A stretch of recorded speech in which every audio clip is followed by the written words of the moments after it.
ओम शांति। अजय में 14/3/2026। अज मीठा मीठा बाप तेरे चवंदा मीठे मीठे ॿार। बाबा चवंदा हिकु बाप ही नंबर 1 एक्टर आहिनि। हिकु बाबा ही नंबर 1 एक्टर आहिनि जो सर्व पतितनि खे पावन ठाहिण जी एक्ट कंदा आहिनि। बाबा जीअं एक्ट कोई करे न सघे। प्रश्न: सन्यासियुनि जो योग जिस्मानी योग आहे, रूहानी योग बाबा ही सिखलाईंदा आहिनि कीअं? उतां सन्यासी ब्रह्म तत्व सां योग रखणु सिखलाईंदा आहिनि। हाणे उहो त भेण जो स्थान आहे त उहो जिस्मानी योग थी वियो न। तत्वनि खे सुप्रीम न चईंदासीं। तव्हां ॿार सुप्रीम रूह सां योग लॻाईंदा आहियो, इन करे तव्हांजो योग रूहानी योग आहे। इहे योग बाबा ही सिखलाए सघंदा आहिनि, ॿियो कोई बि सिखलाए न सघंदा आहिनि। छो जो उहो ई तव्हांजो रूहानी बाबा आहे। गीता तू प्यार जो सागर आहे। ओम शांति। ॿार ॾाढा माण्हू चईंदा आहिनि ओम शांति अर्थात पंहिंजी आत्मा जी पहचान ॾींदा आहिनि, परंतु ख़ुदि सम्झी न सघंदा आहिनि। ओम शांति जो अर्थ ॾाढा कढंदा आहिनि। कोई चईंदा आहिनि ओम माना भॻवानु, परंतु न, इहा आत्मा चईंदी आहे ओम शांति। अहम आत्मा जो स्वधर्म शांत आहे, हिन करे चईंदा आहिनि मां शांत स्वरूप आहियां। इहो मुंहिंजो शरीर आहे जंहिंसां असां कार्य कंदा आहियूं। केतिरो सहज आहे।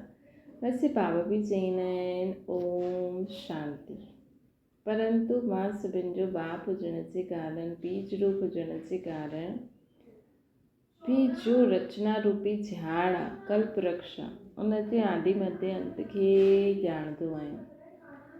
जीअं तव्हां कोई बि झाड़ ॾिसो त हुन जे आदि मध्य अंत खे ॼाणे वेंदा आहियो न। उहो बीज त जड़ आहे।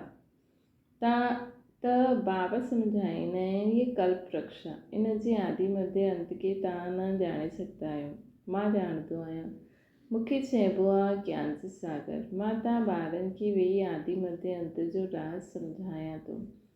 इहे जो नाटक आहे, जेके ड्रामा चइबो आहे, जंहिंजा तव्हां एक्टर्स आहियो। बाबा चईंदा आहिनि मां बि एक्टर आहियां। ॿार चईंदा आहिनि हे बाबा पतित पावन एक्टर ठही करे अची करे असां पतितनि खे पावन ठाहियूं। हाणे बाबा चईंदा आहिनि मां एक्ट करां थो। मुंहिंजो पार्ट सिर्फ़ु हिन संगम जे समय ते ई हूंदो आहे। ये ॻाल्हि सुठी रीति सां सम्झी वठूं कि बाबा जो पाठ हिन संगम युग ते ई हूंदो आहे। सो बि मूंखे पंहिंजो शरीर न मिलंदो। मतिलबु हिकु अहिड़ी आत्मा आहे जेकी हिन सृष्टि ते पाठ बि वॼाईंदी आहे, लेकिन ॿिए जे शरीर में अची करे। मां हिन शरीर द्वारा एक्ट कंदो आहियां। मुंहिंजो नाम शिव आहे। ॿारनि खे ई त सम्झाईंदा न। पाठशाला कोई बंदर जानवरनि जी त न आहे न, परंतु बाबा चईंदा आहिनि इन 5 विकारनि जे हुजण जे कारण शक्ल त मनुष्य जहिड़ी आहे, लेकिन कर्तव्य बंदरनि जहिड़ो थी वियो आहे इंसाननि जो। ॿारनि खे बाप सम्झाईंदा आहिनि कि पतित हाणे पंहिंजे खे कहलाईंदा ई आहिनि, परंतु इहे न ॼाणंदा आहिनि कि असांखे पतित केरु ठाहींदो असांखे पतित, ऐं पावन केरु अची करे ठाहींदो। पतित पावन केरु आहे जेके सॾु कंदा आहिनि, कुझु बि सम्झी न सघंदा आहिनि। इहे बि न ॼाणंदा आहिनि कि असां सभु एक्टर्स आहियूं। असां आत्मा हिकु चोलो वठी करे पाठ वॼाईंदा आहियूं। इहे चोलो आत्मा परमधाम में रहंदी आहे, अची करे पाठ वॼाईंदी आहे। भारत जे मथां ई सॼो खेल आहे। भारत पावन भारत पतित कीअं ठातो? रावण। ॻाईंदा बि आहिनि रावण जो लंका ते राज्य हुयो। बाबा बेहद में वठी वेंदा आहिनि।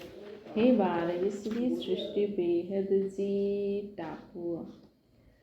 उहा त हद जी लंका आहे। इहा बेहद जो टापू ते हिन समय रावण जो राज्य आहे। दुनिया वारनि जे लाइ रावण जो राज्य, असांजे लाइ हिन संगम युग ते हाणे बाबा जो राज्य में असां हलूं था। अञा पूरी दुनिया में बाबा जो राज्य न आयो आहे, लेकिन असां त हुननि जे राज्य में हलूं था। पहिरियों राम राज्य हुयो, हाणे रावण राज्य आहे। ॿार चईंदा आहिनि बाबा राम राज्य काॾे वियो। ॿार चईंदा आहिनि बाबा राम राज्य काॾे वियो। बाबा चईंदा आहिनि ॿार उहो त हिते ई हुयो न, जंहिंखे सभु चाहींदा आहिनि। तव्हां भारतवासी आदि सनातन देवी देवता धर्म जा हुयो, हिंदू धर्म जा न हुयो। हिंदू धर्म जा न हुयो। मिठे मिठे सिकिल जे लाडले ॿारनि तव्हां ई पहिरियों भारत में हुयो। तव्हांखे उहो सतयुग जो राज्य केरु ॾिनो हुयो? सॼो पूरे भारत, पूरे ख़ासि भारत आम पूरे विश्व में पहिरियों असांजो राज्य हुयो। असां जो चाहियूं उहो ई थींदो। ज़रूरु हेवनली गॉड फादर ई इहो वरसो ॾींदा न। बाबा सम्झाईंदा आहिनि कि केतिरो ॿिया धर्मनि में कन्वर्ट थी विया। मुसलमाननि जो जॾहिं राज्य हुयो त ॾाढनि खे मुसलमान ठातो हुयो। क्रिश्चन जो राज्य हुयो त ॾाढनि खे क्रिश्चन ठातो हुयो। बौद्धनि जो त हिते राज्य बि न हुयो त बि ॾाढा बौद्धी ठहिया, कन्वर्ट कयनि न पंहिंजे धर्म में, है न। आदि सनातन धर्म त प्रायलोप थी वियो, तॾहिं त पोइ हुन धर्म जी स्थापना थिए थी न। तव्हां बाप तव्हां सभी भारतवासियुनि खे चईंदा आहिनि, मिठे मिठे ॿार तव्हां सभु आदि सनातन देवी देवता धर्म जा हुयो। तव्हां 84 जन्म वरिता आहिनि। ब्राह्मण देवता क्षत्रिय वर्ण जा हुयो, हाणे पोइ ब्राह्मण वर्ण में आया आहियो देवता वर्ण में वञण लाइ। ॻाईंदा बि आहिनि ब्राह्मण देवताए नमः। पहिरियों ब्राह्मणनि जो नाम वठंदा आहिनि। ब्राह्मण ही भारत खे स्वर्ग ठातो। ब्राह्मण ही भारत खे स्वर्ग ठातो। इहा आहे ही भारत जो प्राचीन युग। पहिरियों जो राजयुग हुयो, जंहिंखे गीता में वर्णन आहे, जंहिंजो गीता में वर्णन आहे। गीता जो योग कंहिं सिखलायो? इहे भारतवासी भुलिजी विया।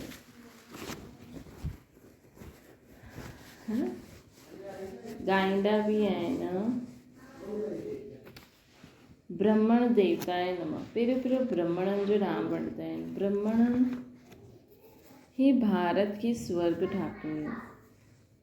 इहा आहे भारत जो प्राचीन युग। पहिरियों जो राजयोग हुयो, जंहिंखे गीता में वर्णन आहे। गीता जो युग कंहिं सिखलायो हुयो? इहे भारतवासी भुलिजी विया आहिनि। बाबा सम्झाईंदा आहिनि कि ॿार योग त मां सिखलायो हुयो, इहे रूहानी योग आहे, बाक़ी उहो जिस्मानी योग, सन्यासी आदि जिस्मानी योग सिखलाईंदा आहिनि कि ब्रह्म सां योग लॻायो। उहो त रॉन्ग थी वियो न। ब्रह्म तत्व त रहण जो स्थान आहे। ये कोई सुप्रीम रूह न ठहरियो। शिव बाबा सुप्रीम रूह न ठहरियो। बाबा खे भुलिजी विया आहिनि। तव्हां बि भुलिजी विया आहियो। तव्हां पंहिंजे धर्म खे भुलिजी विया आहियो। इहे बि ड्रामा में नूंद आहे। विलायत में योग हुयो ई न। हठयोग राजयोग हिते ई आहे न। उहो निवृत्ति मार्ग वारा सन्यासी करे राजयोग सिखलाए न सघे। सिखाए उहो जो ॼाणंदा हुयो। सन्यासी माण्हू त राजा ई बि छॾे ॾींदा। गोपीचंद राजा जो मिसाल आहे न। राजा ई छॾे जंगल में हली वियो। हुनजी बि हिकु कहानी आहे। राजा ई त सन्यासी त राजाई बि छॾे ॾींदे। राजाई छॾे जंगल में हली वेंदा आहिनि। उन्हनि जी कहानी आहे न सन्यासी त राजाई छॾण वारा आहिनि। उहो पोइ राजयोग कीअं सिखंदा। राजयोग मतिलबु जंहिंसां असांखे राजाई प्राप्त थिए। त सन्यासी त पंहिंजी राजाई छॾे करे सन्यास करे वठंदा आहिनि। त उहो राजयोग कीअं सिखाए सघंदा। हिन समय सॼो जड़जड़ीभूत थी वियो आहे। हाणे किरियो की किरियो कोई बि झाड़ जॾहिं जड़जड़ीभूत थी वेंदो आहे त अंत में हुननि खे किरणो पवंदो। वैसे मनुष्य सृष्टि झाड़ बि तमो प्रधान। इन्हनि में कोई सार न आहे। इन्हनि खे ज़रूरु विनाश थींदो। इन्हनि जे पहिरियों आदि सनातन देवी देवता धर्म जी स्थापना हिते करणी हूंदी आहे। इन्हनि जे पहिरियों त हिते हुन धर्म जी स्थापना करणी पवंदी आहे। सत्युग में कोई दुर्गति वारो हूंदो ई न आहे। इहे विलायत में वञी करे योग सिखलाईंदा आहिनि। योग सिखलाईंदा आहिनि परंतु उहो आहे हठ योग। ज्ञान बिल्कुलु न आहे उन्हनि जे उन्हनि जा अनेक प्रकार जा उन्हनि जा हठ योग आहिनि। इहे राजयोग आहे। इनखे रूहानी योग चइबो आहे। उहो आहे जिस्मानी योग। मनुष्य खे सिखलाइण वारा आहिनि। बाबा ॿारनि खे सम्झाईंदा आहिनि कि मां तव्हांखे हिकु ई बार ई राजयोग सेखारींदो आहियां। ॿियो कोई कदाचित सेखारे न सघे। रूहानी ॿारनि खे ई राजयोग सेखारींदा आहिनि। चईंदा आहिनि मामिकम यादि करो त तव्हांजा सभु पाप मिटिजी वेंदा। हठ योगी कॾहिं हीअं चई न सघनि। बाबा आत्माउनि खे सम्झाईंदा आहिनि। इहा नई ॻाल्हि आहे न। बाबा तव्हांखे हाणे देही अभिमानी ठाहिनि था। बाप खे देह आहे ई न। इन्हनि जे तन में ईंदा आहिनि। इन्हनि जो नाम बदिले ॾींदा आहिनि। श्री बाबा मरजीवा ठहिया आहिनि न। जीअं गृहस्थी जॾहिं सन्यासी ठहींदा आहिनि त मरजीवा ठहिया आहिनि। गृहस्थ आश्रम छॾे निवृत्ति मार्ग में वठी वेंदा आहिनि। निवृत्ति मार्ग वठी वेंदा आहिनि त तव्हांजो बि मरजीवा ठहिण सां नाम बदिली थी वेंदो आहे न। पहिरियों शुरू में सभिनि जा नाम आया हुया। पोइ आशीर्वाद सुनंती कथंती भागंती थी विया त नाम अचणु बंदि थी वियो। इन करे हाणे बाप चईंदा आहिनि कि हद जा नाम ॾियो। कि बाबा चईंदा आहिनि असां नाम ॾियूं पोइ तव्हां भॼी वञो त फालतू में असां तव्हांखे नाम छो ॾियूं।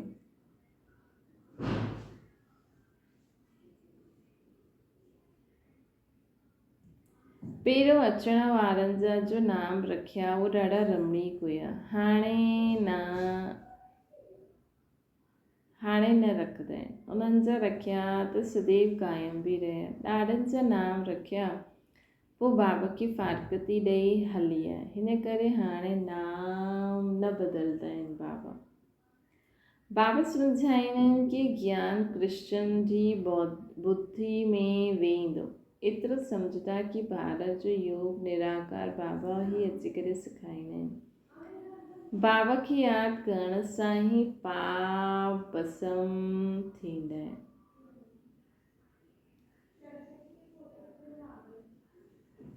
बाबा खे यादि करण सां ई पाप भस्म थींदा आहिनि।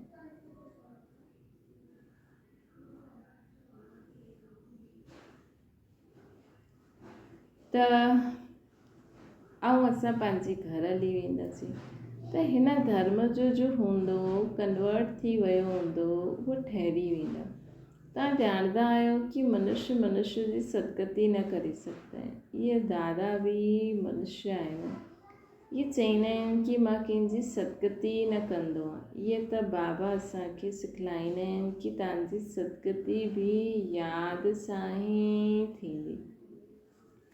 बाबा चवंदा आहिनि ॿार हे आत्मायूं मूंसां गॾु योग लॻायो त तव्हांजा सभु विकर्म विनाश थी वेंदा।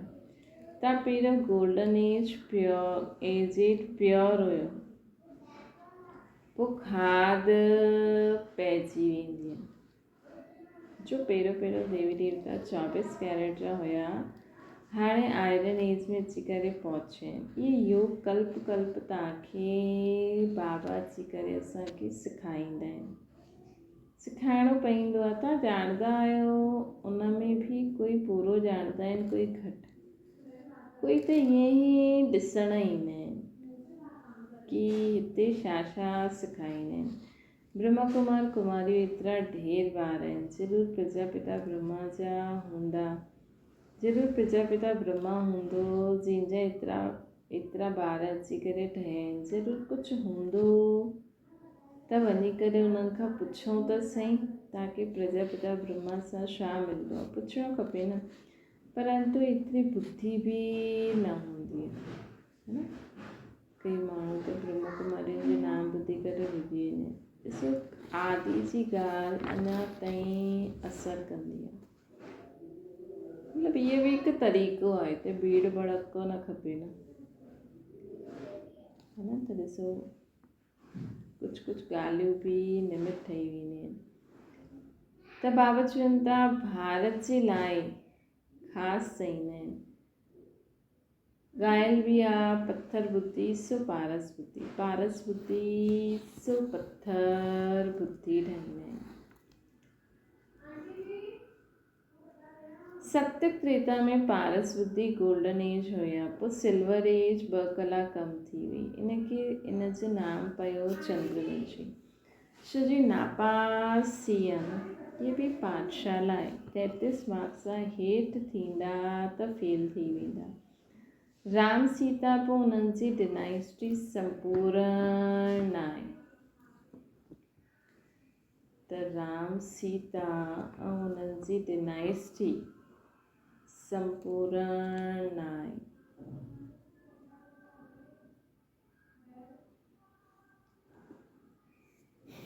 बाबा चवनि था इन करे सूर्यवंशी न ठही सघंदा। नापास त कोई थींदो न, छो जो इम्तिहान बि ॾाढो वॾो आहे। अॻियां गवर्नमेंट जो ICS जो वॾो इम्तिहान थींदो हुयो, सभु थोरी पढ़ी सघंदा आहियूं। कोटनि में कोई निकिरंदो हुयो। कोई चाहे असां सूर्यवंशी महाराजा महारानी ठहूं त उन में ॾाढी वॾी महिनत आहे। मम्मा बाबा बि पढ़नि था श्रीमत ते, उहो पहिरें नंबर में पढ़ंदा आहिनि, पोइ माता पिता खे फॉलो कंदा आहिनि, उहे ई उन्हनि जी तख़्त ते वेंदा आहिनि। सूर्यवंशी 8 डिनाइस्टी हलंदी आहे, जीअं एडवर्ड दी 1st 2nd 3rd हलंदो आहे न। तव्हांजो कनेक्शन इन क्रिश्चन सां ज़्यादा आहे। क्रिश्चन घराने भारत जी राजाई हप कई हुई न।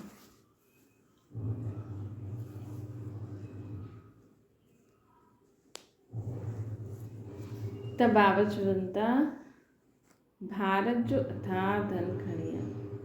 पोइ वीचार करो सतयुग में केतिरो अथाह धन हूंदो। तव्हांजी भेट में त हिते कुझु बि न आहे, हुते सभु खानियूं भरतू थी वेंदियूं। हाणे त हर चीज़ जी खानियूं ख़ाली थी वेंदियूं आहिनि।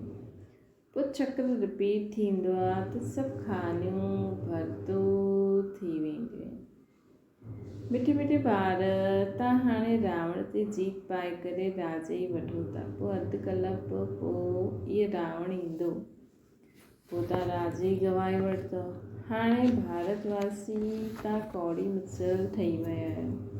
असां तव्हांखे हीरे जहिड़ो ठातो हुयो, रावण तव्हांखे कौड़ी जहिड़ो ठाहे छॾियईं। सम्झंदा न आहिनि कि रावण कॾहिं आयो हुयो। सम्झंदा न आहिनि की रावण कॾहिं आयो हुयो, असां छो उन्हनि खे जलाईंदा। चईंदा आहिनि की रावण त परंपरा खां हलियलु ईंदो आहे। बाबा सम्झाईंदा आहिनि की अधु कलाक पोइ इहे रावण राज्य शुरू थींदो आहे। भिकारी ठहिण जे कारण पंहिंजे खे देवी देवता चई न सघंदा आहिनि। वास्तव में तव्हां देवी देवता धर्म जा हुयो। तव्हांजे जेतिरो सुख कोई वठी न सघंदो। सभिनि खां वधीक ग़रीब बि तव्हां ठहिया आहियो। ॿिया धर्म वारा बाद में वृद्धि खे पाईंदा आहिनि। क्राइस्ट आयो पहिरियों त ॾाढा थोरा हुया न। जॾहिं ॾाढा थी वञनि तॾहिं त राजा ई करे सघनि न। तव्हांखे त पहिरियों राजा ई मिली। इहे त सभु ज्ञान जी ॻाल्हियूं आहिनि। बाबा चईंदा आहिनि हे आत्माऊं बाप खे यादि कयो। अधु कलाक तव्हां देह अभिमानी ठहिया आहियो। हाणे देही अभिमानी ठहो। घड़ी घड़ी इहे भुलिजी वेंदा आहिनि छो जो अधु कलाक जी कट चढ़ियल हूंदी आहे न। हिन समय तव्हां ब्रह्मण चोटी आहियो। तव्हां आहियो सभिनि खां ऊच ब्रह्मण आत्मा। सन्यासी ब्रह्म सां योग लॻाईंदा आहिनि। उन्हनि सां विक्रम विनाश न थींदा। हर हिक खे सतो रजो तमो में अचणु ज़रूरु आहे। वापसि कोई बि वञी न सघे। जॾहिं सभी तमो प्रधान थी वेंदा आहिनि तॾहिं बाबा अची करे सभिनि खे सतो प्रधान ठाहींदा आहिनि। अर्थात सभिनि जी ज्योति जगाईंदा आहिनि। हर हिकु आत्मा खे पंहिंजो पंहिंजो पार्ट मिलंदो आहे। ऐं उन्हनि खे न जीअं बाबा चईंदा आहिनि सतयुग में सोनो हूंदो ॾाढो, लेकिन आत्मा उठाए ओतिरो ई शक्ति की हाणे जेतिरो हुनजो वरिसो हूंदो। त हाणे बि भले आत्मा सोचे मां ईअं करां, लेकिन जेतिरो हुनजी बुद्धि हूंदी ओतिरो ई वो बाबा जो ज्ञान खे बाबा खे सम्झी सघंदी। ओतिरो ई वो ख़ुदि सम्झी करे ॿियनि खे सम्झाए सघंदी।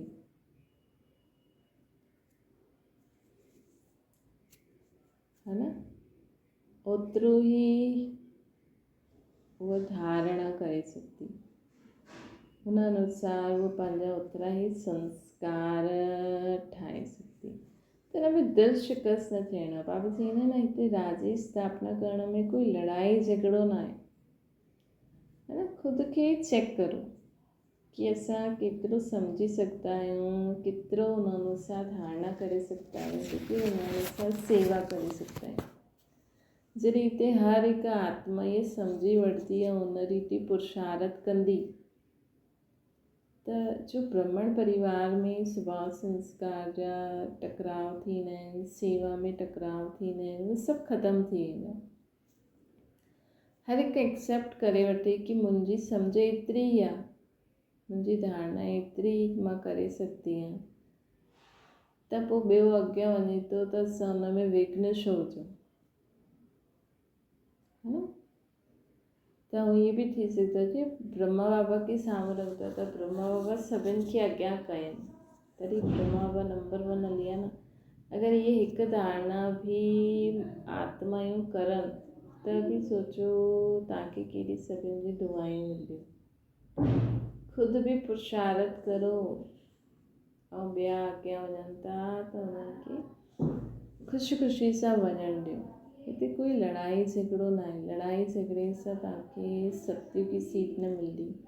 भले हिते संगम युग जी मिली वञे, है न, लेकिन सतयुगी न मिलंदी। परम धाम में न मिलंदी। परम धाम में बि हर सितारो नंबरवार ई बाबा जे नज़दीक हूंदा, माला में ईंदा, है न। तॾहिं त ब्राह्मणनि जी माला न ठहींदी आहे न। संपूर्ण ब्राह्मण जो फ़रिश्तो ठही वेंदो तॾहिं माला ठहींदी। त बाबा असांखे चवनि था कि हाणे बाबा हर हिक जी ज्योति जगाइनि था। हर आत्मा जो पंहिंजो पंहिंजो पार्ट हुनखे मिलियलु आहे। तव्हां आहियो हीरो हीरोइन पार्टधारी।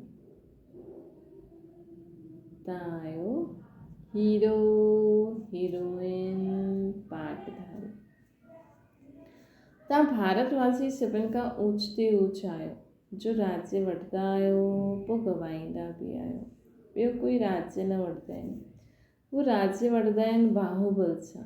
बाबा सम्झायो आहे जो विश्व जा मालिक हुया उहे ई ठहींदा। तव्हां केतिरो बि कुझु करे वठो, जो हूंदा उहे ई ठहींदा। त सचो राजयोग बाबा जे सिवाइ कोई सिखलाए न सघंदा है। जो सिखाईंदा आहिनि उहा अयथार्थी योगा, वापसि त कोई वञी न सघंदो न। हाणे अंत आहे, सभई दुख सां छुटंदा आहिनि, पोइ नंबरवार सभिनि खे मथे वञिणो आहे। पहिरियों सुख ॾियणो आहे, ॾिसणो आहे, पोइ दुख बि ॾिसणो आहे। इहे सभु सम्झण जी ॻाल्हियूं आहिनि। चइबो बि आहे न, हथ काॾे दिलि यादे। कमु कंदा रहो, बाक़ी बुद्धि जो योग बाप सां लॻल रहे। कमु कंदा रहो, बाक़ी बुद्धि जो योग बाप सां लॻल रहे। तव्हां आत्मा जो आशिक़ आहियो, हिकु माशूक जी। हाणे उहो माशूक आयो आहे। सभी आत्माऊं सजनी अर्थात सजननि खे गुलगुल ठाहे करे शिव साजन पाण सां गॾु वठी वेंदा। सभी आत्माउनि खे अर्थात सजननि खे शिव साजन गुलगुल ठाहे करे सभिनि खे वापसि वठी वेंदा। बेहद जो साजन, बेहद जी सजनियूं चईंदा आहिनि मां तव्हां सभिनि खे साथ वठी वेंदमि, पोइ नंबरवार पुरुषार्थ अनुसार तव्हां हेठि जी पद पाईंदा। पर गृहस्थ व्यवहार में रहो, ॿारनि खे संभालो। हे आत्मा तव्हांजी दिलि मुझ बाप तरफ़ हुजणी खपे। कोई चईंदो उन ॾींहुं बाबा चवनि था न कल्ह या परीं कि हीअं कोई चईंदो मूंखे यादि करो। इहे यादि जी प्रैक्टिस कंदा रहो। ॿार ॼाणंदा आहिनि हाणे असां स्वर्गवासी ठहूं था। बाप खे यादि करण सां स्टूडेंट खे त ॾाढी ख़ुशी में रहणो खपे। इहे त ॾाढो वॾो सहज आहे न। ड्रामा अनुसार सभिनि खे रास्तो ॿुधाइणो आहे। कोई सां डिबेट करण जी दरकार ई न आहे। असांखे कोई सां बि डिबेट न करणी आहे। हाणे तव्हांजी बुद्धि में सॼी नॉलेज आई आहे। मनुष्य बीमारी सां छूटंदा आहिनि त बधाई ॾींदा आहिनि न। दुनिया में मनुष्य बीमारी सां छूटंदा आहिनि त हिक ॿिए खे बधाई ॾींदा आहिनि। हिते त सॼी दुनिया खे विकार बुराइनि जी जो रोग लॻल आहे, त हिन सां बाबा असांखे छुड़ाइनि था। थोरो समय में जय जयकार थी वेंदी है न। थोरो समय में जय जयकार थी वेंदी। त सोचो सॼी पूरी दुनिया खे पतो लॻी वेंदो कि अरे वाह भॻवानु आयो आहे, भॻवानु आयो आहे, भॻवानु आयो आहे। सभु धर्म में इहा ख़बर फैलिजी वेंदी। हर भाषा में हर आत्मा ताईं पहुची वेंदो।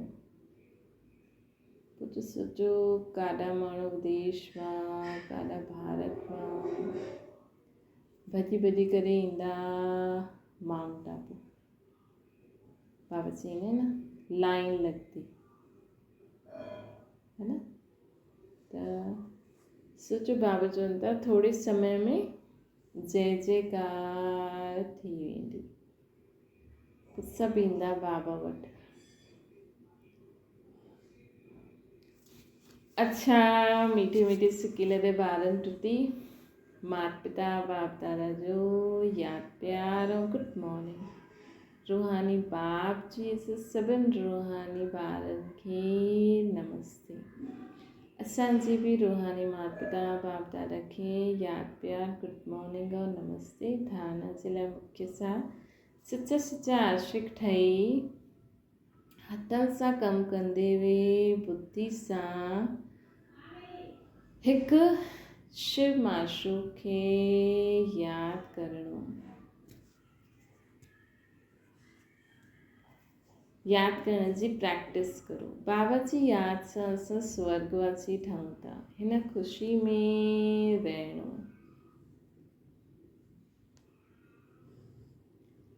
ॿियो आहे सूर्यवंशी डिनाइस्टी में तख़्त नशीन ठहिण लाइ माता पिता खे पूरो फॉलो करणो। बाप समान नॉलेजफुल ठही सभिनि खे रास्तो ॿुधाइणो। वरदाना ताज तिलक खे धारण करे बाप दादा जी मददगार ठहिण वारा तख़्त नशीन ठहो। ताज ऐं तिलक खे धारण करे विश्व जी सेवा जो ताज, आत्मिक स्मृति जो तिलक, बाप दादा जी मददगार ठहिण वारा दिलि तख़्त नशीन ठहो। पोइ तख़्त कहिड़ो मिली वेंदो? बाबा जो दिलि तख़्त। जॾहिं कोई तख़्त ते वेहींदा आहिनि त तिलक ऐं ताज हुनजी निशानी हूंदी आहे। इहे जो दिलि तख़्त नशीन आहिनि उन्हनि जे मस्तक ते सदैव अविनाशी आत्मा जी स्मृति जो तिलक रहंदो आहे। दूर सां ई चमकंदो नज़र ईंदो आहे। सर्व आत्माउनि जे कल्याण जी शुभ भावना उन्हनि जे नैननि में व मुखड़े में ॾेखारे में ॾींदी आहे। उन्हनि जो हर संकल्प वचन कर्म बाप जे समान हूंदो आहे। हर संकल्प, हर वचन, हर कर्म बाप जे समान हूंदो। निराकार रूप में शिव बाबा समान, साकार रूप में ब्रह्मा बाबा समान। स्लोगन आहे सरल यादि जे लाइ सरलता जो गुण धारण करो। संस्कारनि खे सरल ठाहियो। सरल यादि बाबा खे सहज रीति यादि करण लाइ पंहिंजे सरलता जो गुण धारण करो। इज़ी नेचर हुजणो खपे त सहज ई बाबा जी यादि बि रहंदी ऐं असांजा संस्कार बि सरल थी वेंदा। असांजा संस्कार बि सरल थी वेंदा। अव्यक्त इशारो विजय ठहिण जो फाउंडेशन आहे निश्चय। फाउंडेशन अगरि पको आहे त बिल्डिंग हिली न सघंदी, निश्चिंत रहंदा। लेकिन सिर्फ़ु बाप में निश्चय न, पंहिंजे पाण में निश्चय, ड्रामा में निश्चय, परिवार में निश्चय, वाह ड्रामा वाह। अगरि ड्रामा में निश्चय हूंदो त अकल्याण जी ॻाल्हि बि कल्याण में बदिली वेंदी। ड्रामा में निश्चय हुजणो खपे कि हिन ड्रामा में जो बि पार्ट मुंहिंजो आहे उहो ॾाढो ई सुठो आहे। अगरि असांखे इहे यादि रहंदो ऐं इहो पको विश्वास रहंदो त असांजो सम्झो अॼु घाटो बि थी वियो, लेकिन असांखे पतो आहे कि मुंहिंजो त कल्याण थियणो ई आहे। कल्याणकारी बाबा साथ आहे, कल्याणकारी समय आहे ऐं ड्रामा बि मुंहिंजे लाइ कल्याणकारी ई ठहियलु आहे। त अवश्य ई तव्हांखे अकल्याण में बि तव्हांजो कल्याण ई समायल हूंदो। अच्छा, ओम शांति। बाबा की यादि करो।